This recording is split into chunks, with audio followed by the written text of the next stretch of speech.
Welcome back everybody to another new comic book day. Every single Wednesday, bringing you a new comic book day video. This is Jerry, the comic book dog. He's excited about new comics. But before we get those new comics, I want to tell you guys what's in the rest of this video. So we have top 5 comic books of last week. Always enjoy doing that video. Number 1 might surprise you. Jerry's playing with his toy over there. We're also doing every comic book, all the graphic novels, omnis that I read in the month of March. So if you're looking forward to, some recommendations, stay tuned for that. We also have even more recommendations because I'm recommending my wife some comic books. She read her first ever graphic novel this past weekend, so I have a whole stack of graphic novels to recommend to her and also to you guys as well. And then we're closing out this video by talking $100 Midtown comic book haul. So I bought a bunch of variant comic books, variant covers. I never really get those. My shop really does cover A's mostly. So I splurged a little bit. Spent $100 of my tax return on variant comic book covers, and you guys have to let me know if I wasted my money. So yeah, that's the very tail end of the video. Be sure to use the chapters though to skip around. And yeah, thank you guys for watching and stay tuned, read more comics. Welcome back everybody. New comic book day Wednesday, new comic book day. I got the stack. I'm sitting here outside of Casa Blanca Comics. They always got the hookups. Got 6 pickups. A little bit of a light week, but we like light weeks around here.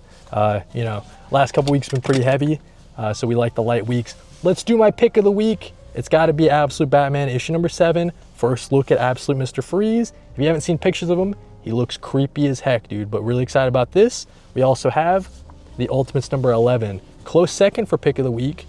Dennis Camp killing it on this series. I've heard that this one is just 20 pages it's 20 splash pages. So that'll be a really interesting read. 20 splash pages, and each one has like a poem, I guess. So we'll see what Dennis Camp's up to on this one, Ultimates number 11. The rest of these are kind of ordered from most anticipated to least. We also have Batman Dark Patterns number 5. Really enjoying this one. We have Dan Waters, Hayden Sherman, really great creative team on this one, and Farrell on the coloring. So really enjoying this one. Part 2 of the Voice of the Tower arc that they're doing. So really enjoy that. We have Transformers issue number 19. Insane stuff last issue with Megatron coming back into the fold. Got to see how that's going to play out. Really interesting stuff there. Transformers number 19. Really like that pink color cover. I mean, that just pops right there. We also have The Moon is Following Us number 8. Speaking of Daniel Warren Johnson, we have The Moon is Following Us. Been enjoying this series a lot. I believe it's got, this issue, number 9 and number 10 will close it out. But yeah, been loving it. It's starting to ramp up and it's starting to heat up a lot. So definitely jump on if you haven't yet. I believe you can get the first issue in a trade if I'm not mistaken. We also have last issue, Aquaman issue number 4. I've been enjoying this series a lot. Jeremy Adams, Tim's on the art. Yeah, just a fun series. Be interesting to see where it goes. Aquaman and this whole prophecy, upgrading all his powers. Really cool underwater. I mean, anytime they go underwater in this series, it's just some of the best looking stuff. So loving that. Aquaman number 4. And yeah, that'll close it out. That's what we got for new comic book day, April 9th. As always, let me know what you guys are picking up in the comments down below. Thank you guys for watching and read more comics. Welcome back everybody. We're doing top 5 comic books of the week. Another top 5 comic books of the week. Do this every single week. You guys know what it is. Try to do it on Friday. This is everything else that came out this week, right? So really tough to choose a top 5. But we had to do it. It's what we're here for. So let's get into it. Starting off with number 5. We're giving it to Oni Press, new number 1, Plague House. Really excited about this one. Artist down here, Dave Chisholm, is a good friend of the show. So this is a kind of like a spooky haunted house. You got some ghost hunters going in. So I really like this first initial look at this cast. We get the sort of the skeptic here. She's kind of like questioning everything. We got the leader, and then we get the Christian dude, the priest or whatever. So you need the whole group to go in. And I really like this just first look at this ghost hunting sort of issue. We get a look 15 years ago, what happened in this house to cause it to be haunted. So yeah, I don't know, just this first look at this haunted house sort of series. I really like the artwork from Dave Chisholm. Really great stuff there, man. Plague House number 1. Definitely recommend it. I think Oni Press is on a hit, got a hit on its hand there. So number 4, we're giving it to Resurrection Man. New DC Black Label series. You guys know I'm a huge fan of DC Black Label. This is written by Ron V. So Resurrection Man, Quantum Karma, with art from Anon RK and Mike Spicer doing the coloring. And I believe the lettering is Adyitka Bidikar. So Bidikar classic, really great team up there. So this is all about Resurrection Man. Resurrection Man is an interesting character. I didn't know too much about him before, but his whole thing is whenever he dies, how he died is the power in his next life. So really, really interesting stuff.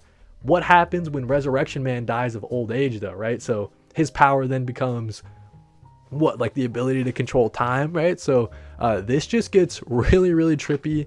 Even though Resurrection Man has lived a full awesome life, you know, he had a kid, had a wife, he died of old age, but he had a whole family, and lived a really rich and full life.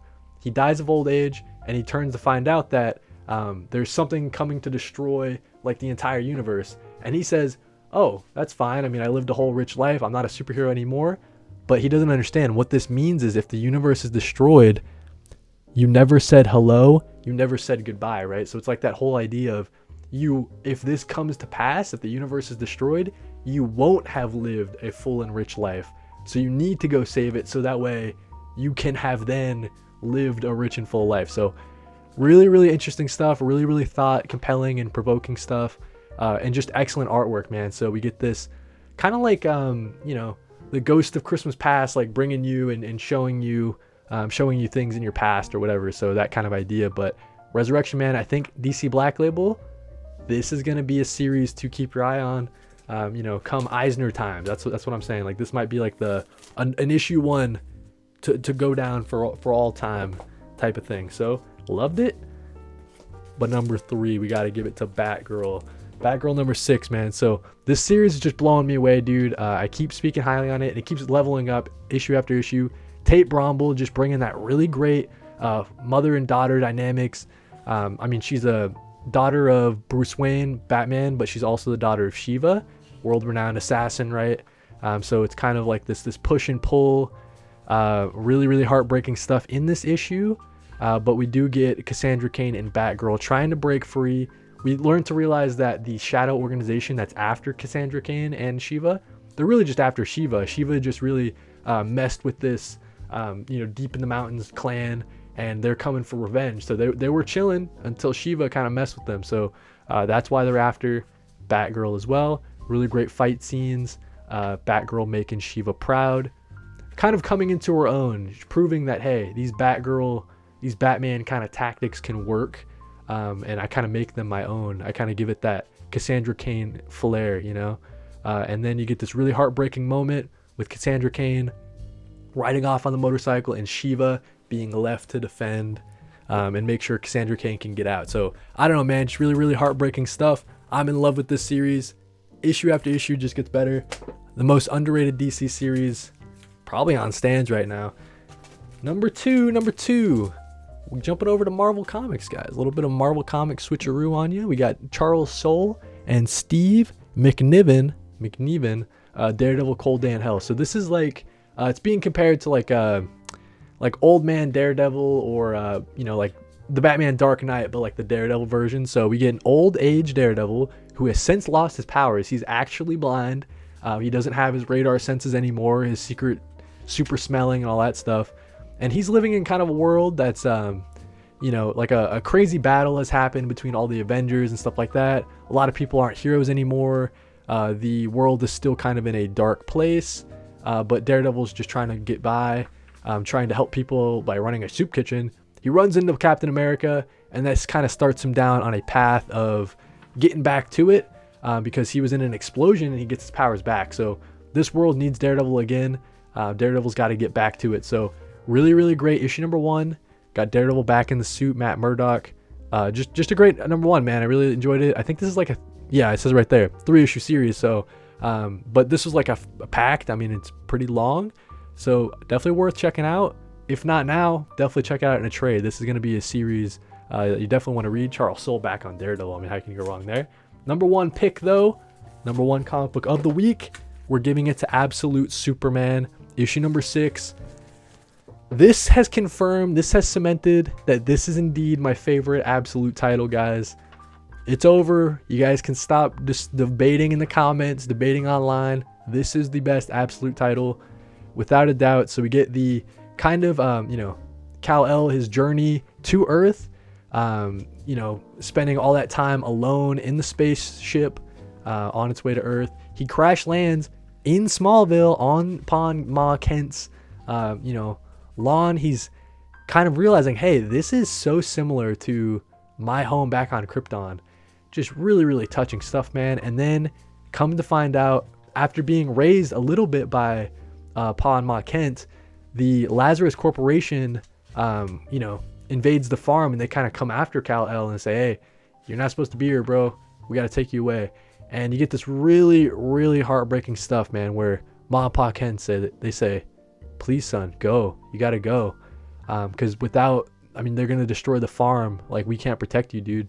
So Kal-El just jets off, and that kind of starts his journey, his wandering man journey all across the globe, that we have since learned in the past couple issues that he did after landing on Earth. So a really, really heartbreaking story, man. It's this home that never was. Like, he could have, like we know it in the main universe, like he could have lived on this farm and had a great rich life with Ma and Pa Kent, but that all never came to pass. So just heartbreaking stuff, heart-wrenching stuff. It's got to be my issue number 1. This has confirmed, like I said, my favorite Absolute title. Just really excellent stuff. We knew it, guys. You got to let Jason Aaron cook a little bit. You know what I'm saying? You got to give him a little bit of time to cook.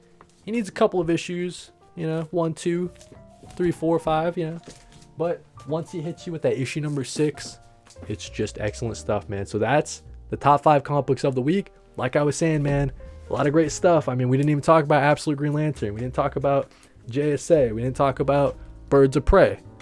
A little bit of a rhyme there. Didn't mean to do that. But yeah, that's what we got. Top 5 comic books of the week. Thank you guys for watching, Ed. Read more comics.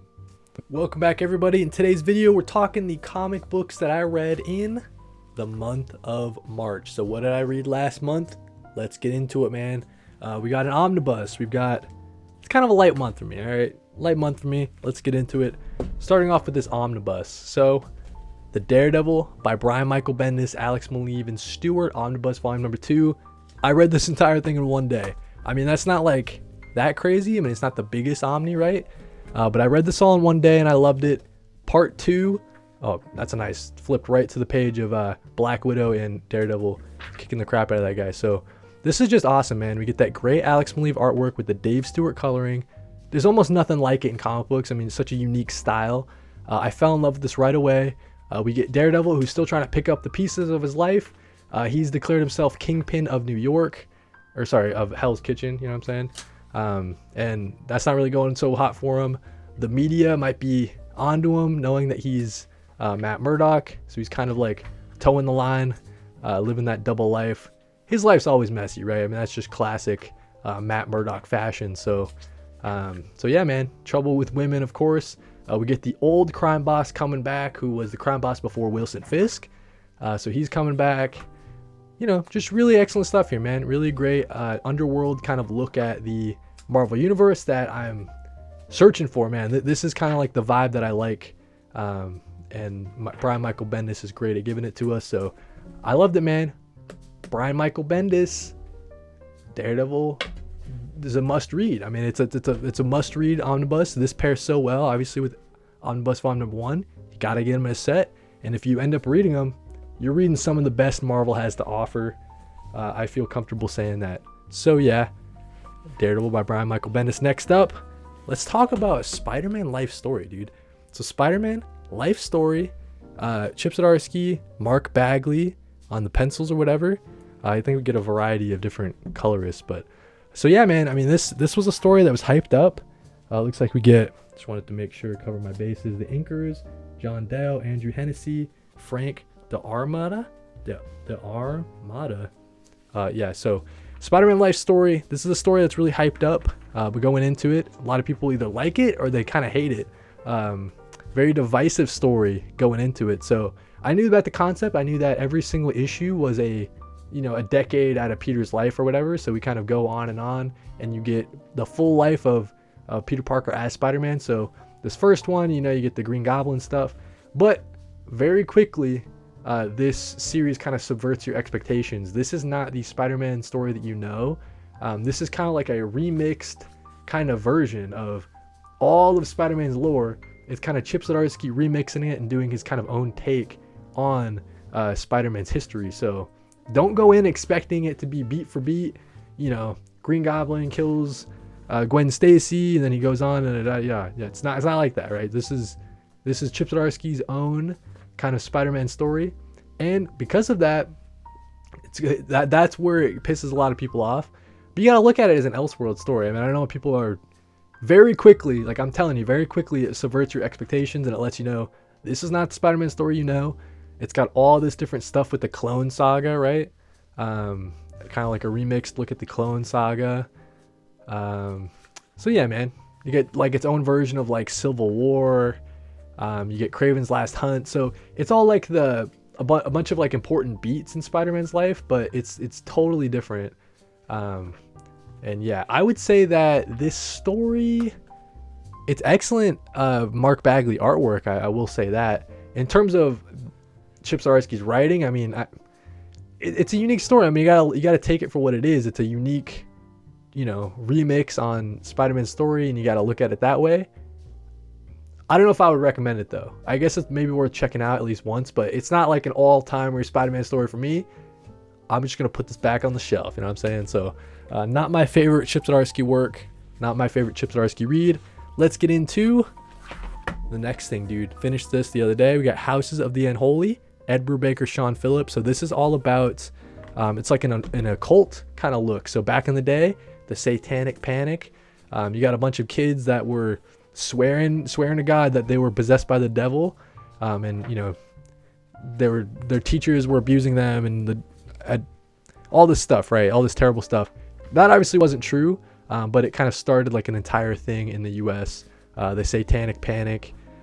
So in this story, it's all about this girl who, back in the day, she was maybe the cause of a lot of that. She was in the group of six, the Sinister Six or whatever, that started a lot of those rumors and stuff like that. So she's since grown up. She obviously really regrets it. She's kind of living with this, like, were those memories real or were they false? Because as a kid, you kind of work yourself up and you start believing in the things you're saying or whatever. So it's all these like false memories. She wasn't possessed by the devil, but all these like, she's stuck with them, and she's kind of living like a kind of harsh life. It turns out that, this FBI agent, he's following a case where all the Sinister Six from back in the day are being slowly killed off one by one. So the FBI agent's like, hey, you're a person that helps find people. Help me find the rest of your group before they're killed off for whatever reason. So yeah, man, just a really nice occult kind of Ed Brubaker and Sean Phillips story. Love when they tackle that subject matter. This is a really great female protagonist. She's pretty badass. The only great artwork, obviously. I mean, you've seen the Sean Phillips. I believe Jacob Phillips was the colorist here. So yeah, just like a really nice, quick, one and done sort of read. I will say the ending left a little bit to be desired in terms of like, I really want to know what happens next, but it really kind of just drops you off and just kind of ends. But yeah, man, really great story. Houses of the Unholy. I really like when Ed Brubaker and Sean Phillips tackle this kind of occult subject matter. So definitely one to read. Nice hardcover, add it to the bookshelf. Excellent stuff. Last but not least, guys, we've got Dick Tracy, trade paperback from Mad Cave Studios, volume number 1 or whatever. So this Dick Tracy character, I was fascinated by him. I'm a real big fan of the detective kind of genre. So this is your like straight up like detective mobster, straight out after the World War II era kind of mobster story. So you got Dick Tracy, and he's joined by this female reporter. He gets a sidekick later on, a guy named Pat. But it's sort of the story of in this city. It's not New York City, but it's kind of modeled after New York City. There's like a gang war going on. So Dick Tracy is like the only one in the middle of this gang war who kind of wants to stop it, who believes that it's about to happen because all the police are on the payroll. We get interesting characters like this guy named Flat Top. You get like characters named like Big Joe. You get characters named like Prune Face. So it's just like a very kind of satirical kind of look at the mob kind of side of things. It's just a fun genre to read. Nice, quick, one and done sort of trade paperback. I do hope this series continues. It says to be continued at the very end here, but yeah, man, just you're very, didn't do anything crazy story wise. I mean, it kind of followed the same beats that you kind of expect it to, but very competent. Loving the art style, really loving the colors. Yeah, man, just a fun read. Glad I checked it out. Dick Tracy from Mad Cave Studios. Definitely looking for that volume number 2, man.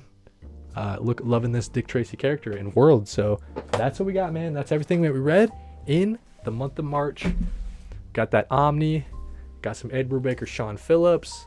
You got Spider-Man Life Story, and you got Dick Tracy. So that's what we got. Thank you guys for watching. Let me know what you've been reading in the comments. Thank you guys for watching. I read more comics. Very, very special video. Welcome back, everybody. As I'm recording this on April 8th, it's me and my wife's 1-year wedding anniversary, right? So this is a video where I'm going to be recommending my wife a bunch of graphic novels, okay? I love my wife a ton, and she recently read, I kind of told her, I was like, hey, check out It's Lonely at the Center of the Earth, and she read it all in one sitting, dude. So, and she really loved it, and she said that she really enjoyed reading graphic novels. So I've got a big stack for you, my wife. So if you're not my wife, get off this video. This is for my wife. All right, let's get into it. So wife, you enjoyed It's Lonely at the Center of the Earth, Zoe Thorogood, very excellent artwork. Let's take it to, I've got a lot of genres here, wife. All right, so we've got horror genre. We've got kind of stuff that makes you think. Let's go with Ducks. First recommendation, Ducks. 2 years in the oil sands. Let me show you this artwork. All right, so Kate Beaton, really excellent cartoonist. This is all about her life up in Canada, way out there where there's no people living. It's like she's working for this like oil company, and there's not a lot of females in the workplace. She kind of deals with harassment. She deals with isolation, loneliness from being all the way up there in this kind of weird community, away from her family, away from a bunch of friends. So it's really kind of thought-provoking sort of read. I really enjoyed it, and ever since I read it, finished it, cannot stop thinking about it. And kind of this playful kind of art style is really easy to read. I would recommend this for kind of newer comic book readers, newer graphic novel readers, and one of the best stories of all time. Great autobiography too. So I know that you liked Zoe Thorogood's It's Lonely at the Center of the Earth, so you might like Ducks, 2 years in the oil sands. It's pretty, looks thick, but I think you can read it pretty quickly. So nice auto bio there. Next up, let's go with some horror picks. All right, so let's go with these 3.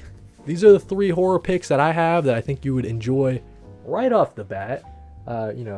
With taking the least amount of convincing, I guess, right? So let's start off with Beneath the Trees Where Nobody Sees, IDW series.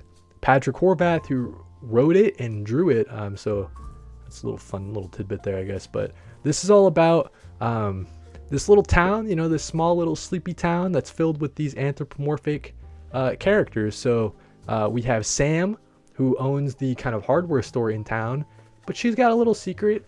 She goes into town sometimes and is a serial killer. So not in the town, she goes into the city. So she doesn't do any of her killings in her small town. She goes to the city to do it, right? So, but it turns out in her small town, there's kind of like a serial killer, a copycat serial killer, and in her small town, so it kind of ruins things for her life. And she's got to kind of hunt down this serial killer before, maybe the cops start catching on and start seeing what Sam's been up to and start looking into her life a little too more, right? So that's what this one's all about. But I thought you would really like this art style, wife, because it's kind of like your Arthur, kind of like an Arthur looking art style. But yeah, really enjoyed the story. Really fun kind of world, and this is coming back for a sequel. So if you enjoy this one, you can check out the next one when it comes out. Next up, another horror series. Let's go with Witches. So this is by Scott Snyder, art from Jock, coloring from Hollingsworth. This is all about this New England, kind of woodsy, foresty town. But in the woods are these kind of witches. So they kind of haunt things, and they kind of control this small little town. They'll take a couple offerings here and there. And so yeah, it just turns into this horror story with this family, trying to see what the heck is going on. I mean, just look at this, like all the witches in the trees. So very horrifying stuff, but I thought you'd like this one. One, because of the art style. I thought you might like it.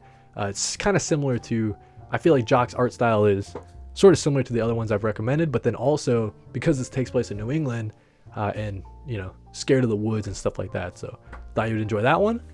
See there, Stephen King recommends it. So, and then we've got Stray Dogs as well. I thought you would enjoy this one. So it's got this art style, man, that's similar to kind of like a Disney art style, but the story is all about a serial killer who every time he kills you, he steals your dog, and then all the dogs are kind of all holed up in the serial killer's house. So kind of an interesting premise, man. And I thought this art style, it's kind of like this clash of art styles and themes, right? So you got this kind of murderous like serial killer themes, but then you get the kind of Disney, pleasant to look at, almost like family friendly kind of art style. So yeah, Stray Dogs, nice, quick, easy trade paperback. Got two more, and these ones I feel like you're gonna like a lot. First up, we got The Many Deaths of Layla Starr. This is one of my favorite reads of all time, so I really recommend you check it out. My wife. So The Many Deaths of Layla Starr, written by Ron V with artwork from Felipe Andrade, and this is all about the goddess of death, who is fired from her job as the goddess of death because one of the humans on Earth is going to develop the cure for immortality. So why would you need the goddess of death if all the humans are about to be immortal? So she's fired, she's sent back down to Earth, and she's kind of forced to, kind of live the life of a human. Like what's it mean to be a human? What is life? What is death? Yeah, just one of the most beautiful comic book stories of all time. It's an instant classic. It's just one of the most, like, as I'm flipping through, it's just so beautiful, man. You really fall in love with this Layla Starr character as she kind of learns what it means to be human. Really strong messages, really beautiful stuff. Nice, quick, easy read. Many Deaths of Layla Starr. That's a beautiful one, man. And then finally, last but not least, we've got Somna. Okay, this one's a little bit spicier. If you're a kid, look away, all right? This artwork's going to get a little spicy. Somna, a bedtime story by Becky Cloonan and Tula Late. Nice hardcover here. So I recommend this because it's a mix of horror, but it's also kind of spicy, you know what I'm saying? And I I flipped right to it. So it's all about this girl who she's living in like a Puritan society, and she's married to the sheriff dude of the time, right? So he's like the religious sheriff kind of dude, going around saying, hey, you're possessed by the devil, I'll burn you at the stake. But she's kind of having these visions and these kind of nightmares of like lust and kind of perversion. Like she wants to kind of break free and have sex with this demon kind of guy. So this demon kind of guy like invades her visions. Like, is this real? Is this not? It kind of goes like that. She's trying to hide it from her husband, and it kind of goes like that, right? So like if she's possessed by the demon, then the husband's got to do something about it. But I find it's very interesting here because you get the artwork from Tula Late, which is this very kind of wispy, almost dream-like art style, and then you get the more cartoonish art style from Becky Cloonan. So you get this kind of mix back and forth as this girl kind of goes between like the dream world and the awake world, and she's kind of wondering what's going on. And yeah, so just a really great read, all about temptation, and it's a little erotic, so I feel like you'd like that. And yeah, Somna, one of the highlights from Distillery for sure. Definitely check it out. But that's what we got, guys. Those are all the comic books that I recommend to you, my wife. And if you weren't my wife and you watched this whole video, shame on you, dude. I told you to stop watching at the start of it. But yeah, thank you guys for watching, and read more comics. Welcome back, everybody, to a very, very special video. We've got $100 worth of comic books here. This is all variant comic book covers that I got from Midtown Comics. They're not a sponsor of this video. I used to use them all the time back in the day when I didn't have a comic book store to get a pull list from. So yeah, Midtown Comics is great, but let's get into it. That's not why we're here. $100 worth of comics, guys. As I go through this huge stack, here's what your job is. You're either gonna like, if you like this stack, or you're gonna comment, this is a waste of money. All right, I really gotta know. Yeah, man, let's get into it. Did I waste my money, or did I not waste my money? First up, dude, this Absolute Flash variant, dude. So I really liked issue number 1. I'm trying to collect all the issue number 1 variants. I think I'm missing maybe just like the foil or something like that. I don't know if I'll go for that, but this one was cool. To be honest with you, this is like the first time I've seen the Flash costume, and I kind of like it. Typically when I've seen this Flash like design, this costume, that's probably my least favorite part of the Absolute Flash so far, is this costume, but this variant makes it look really great. So moving right along, dude, we get that Jenny Frizen Absolute Wonder Woman. Absolute Wonder Woman? Yeah, Absolute Wonder Woman, dude. So I really like this one. International Women's Day. You can tell it's a Jenny Frizen variant. I collect a lot of Jenny Frizen. I like her style a lot. We also have Absolute Martian Manhunter. This is the Daniel Warren Johnson variant. Oh yeah, I want to say too, I didn't get these all at full price. I mean, obviously this huge stack for $100. They were doing a sale. It was like everything here was like 50% off for the most part. 40% off. So really cool. We got the Absolute Martian Manhunter. Very, very cool. Daniel Warren Johnson, really trippy. Mike Spicer on the coloring, of course. Had to get this one. Another Absolute Martian Manhunter cover. This is from Guillaume March. So March there. Really like that one. Really cool style. Absolute Martian Manhunter 1 was really great. So want to collect some covers from that as well. We got Absolute Batman, dude. Really like this one. I think this is Joelle Jones. Yep. Really like Joelle Jones style. Great look for the Absolute Batman. Cool stuff there. Moving right along, we've got this Absolute Superman cover, man. This one is from David Talaski. I like the color bleed a lot. Collect a little bit of, no, I don't have too many, but every now and then I like to pick up a color bleed variant. So this one's cool. Absolute Superman there.